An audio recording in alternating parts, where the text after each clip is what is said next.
Thank you, Madam Speaker. I move that the bill be read a second time. The laws of our nation should give us hope.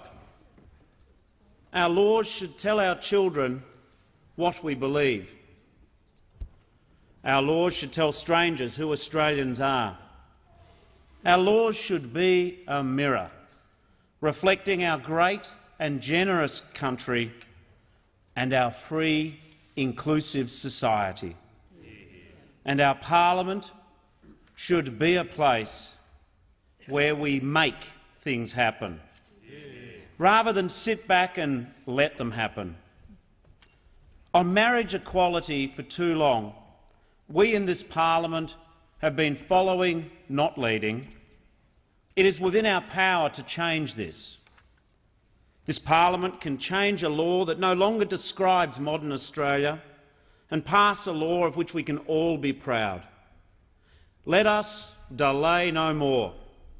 Let us embrace a definition of marriage that respects, values and includes every Australian. Yeah. Let us declare in the House of the Australian people, it is time. The right time to make marriage equality a reality. This is a moment bigger than politics. This moment does not distract the nation. It complements our hopes for the future. I know that all members of parliament will engage in a respectful and a considered debate, and I hope we'll be able to exercise a free vote. I pay tribute to the member for Sydney for offering her place in this bill to a member of the government. Tanya, thank you. Your actions, the advocacy of Senator Penny Wong and the goodwill of many across the parliament prove that bipartisanship is not the problem here. What matters is the outcome, not who owns it. Madam Speaker, for decades the march to equality has been led by remarkable Australians from every part of our country and all walks of life. Governments from both sides of politics have delivered real progress too. The Fraser government passed Whitlam Law, decriminalising homosexuality in the Commonwealth Territories, following Don Dunstan's lead in South Australia. Paul Keating lifted the ban on Australians who identified as gay serving in our military. The Rudd and Gillard governments removed discrimination against same-sex couples from more than 80 laws. In Victoria, the Napthine government expunged the records of people who were charged under long-repealed homosexuality offences. Changing the Marriage Act is the next overdue step in the path to true equality. Madam Speaker, I'm a twin. It's a special thing growing up. It's an inseparable bond. But for other twins, where one twin is gay and the other is not, the Marriage Act is the only Australian law that separates siblings. It's a double standard which divides our families and our country. It's not fair and it's not who we are, and it should change. Currently, marriage is defined as the union of a man and a woman.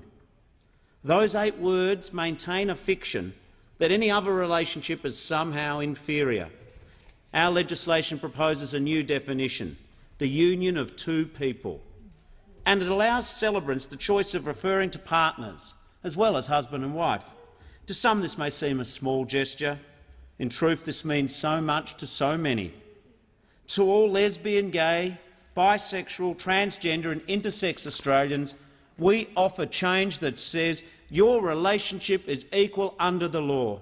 Yeah. To the parents, children, friends and families of same-sex partners, just as the people you love are equal and valuable in your eyes, their relationship should be equal and valuable in the eyes of our law. To same-sex couples, we offer the right to celebrate your love with a public measure of devotion, marriage. When someone has found not just another person they can live with, but a person they can't live without, then they should have the same right to the true qualities of a bond that runs deeper than any law, the same joy and sacrifice, the same care and compassion, the same rights and responsibilities. And we say to all young gay people, we are proud of you for who you are. You belong. We say to you, you have the right to the same hopes, dreams and opportunities as every other Australian. including the right to marry the person you love. In removing discrimination from our country's laws, we strive to eliminate prejudice from our people's lives. Let us be honest.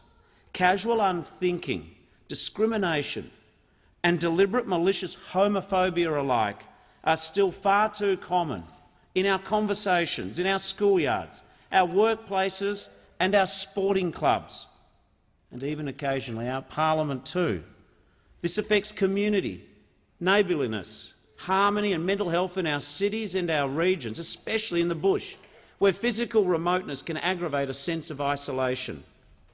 We know 2 out of every 5 young Australians who are gay have thought about self-harm or suicide. 2 out of every 5. We know a young Australian who identifies as gay is 6 times more likely to consider taking their own life compared to their sibling, classmate, colleague or teammate. 6 times. When I was finishing school in the 1980s, youth suicide was still a taboo topic. I can remember hearing of the passing of young men, and no one spoke of how they died.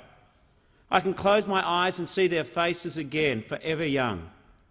I wonder now if, for some, the stigma and the struggle of imagining a future, lonely, isolated, treated differently, was too much to bear.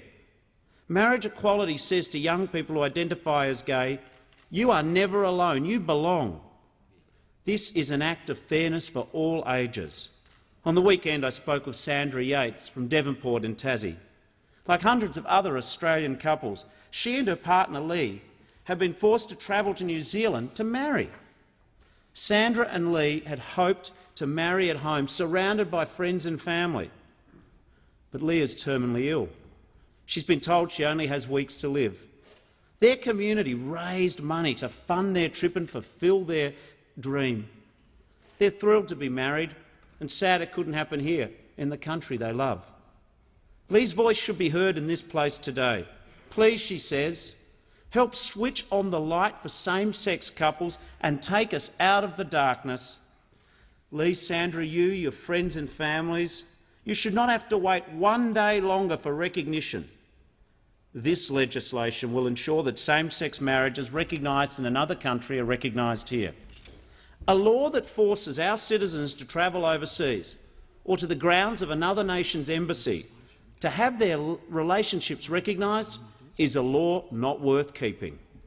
I have not made a habit in politics of speaking publicly about my faith, and I do not seek to preach to others today. But I do believe in God, and I do believe in marriage equality. For me, there is nothing contradictory about extending love, compassion, charity and respect beyond heterosexual Australia. I understand that for people of different faiths this is a complex question. I respect this. It's why I support a free vote.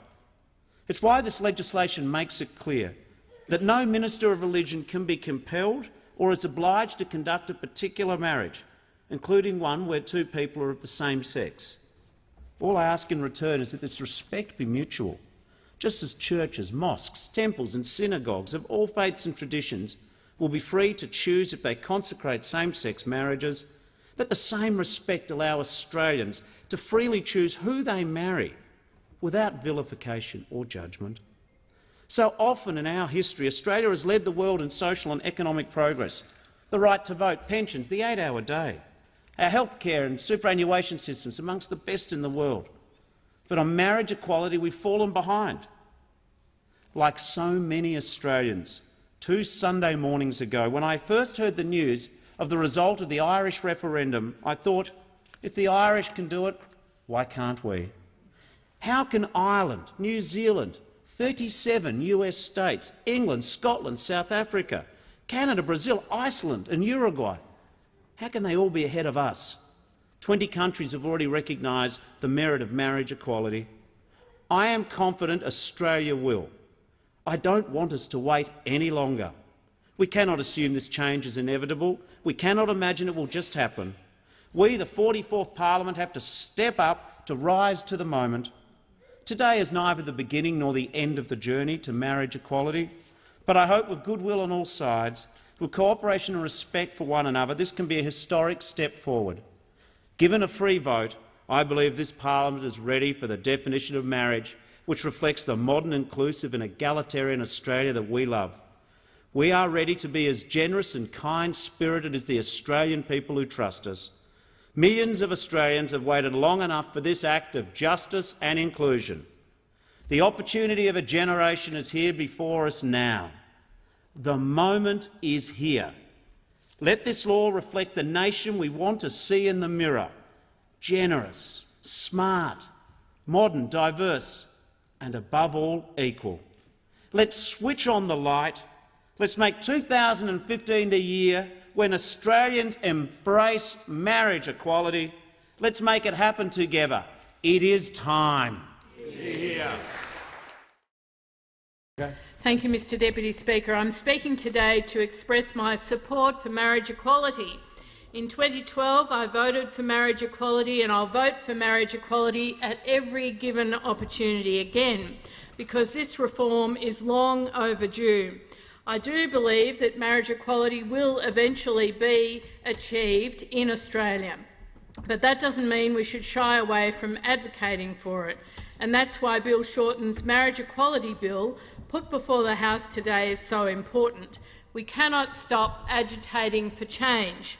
Last week, I received an email from a constituent in my electorate, Tiffany Talberg, and Tiffany wrote, "As a gay woman, this issue is very close to my heart." She went on to say, "I may or may not want to marry a partner in the future, but that doesn't mean I should be denied the option of marrying the one I love." To me, Tiffany's email summed up what this debate is all about: love and equality. I fundamentally believe that this is a matter of equality. Every single Australian deserves to be treated equally, no matter who they are or whom they love. It's time for marriage equality in Australia, so let us all come together as a parliament and as a nation and get this done. Together, I know we can.